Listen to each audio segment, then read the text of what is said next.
how to play BeamNG Drive in multiplayer.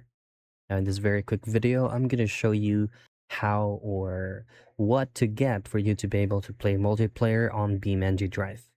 Now BeamNG Drive do not actually have a built-in multiplayer mod or feature, so what you want to have to do is to add an extension or a mod. Now pull up your preferred web browser, but in this video, I'm going to be using Google Chrome. Now into your search box, simply type in BeamMP. And then of course, choose on the very first result. So this is the official mod for BeamNG Drive.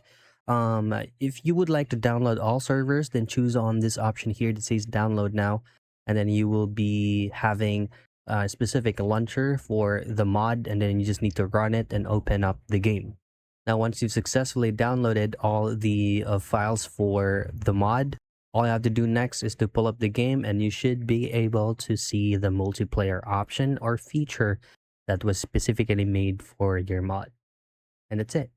That's how you play BeamNG Drive in multiplayer.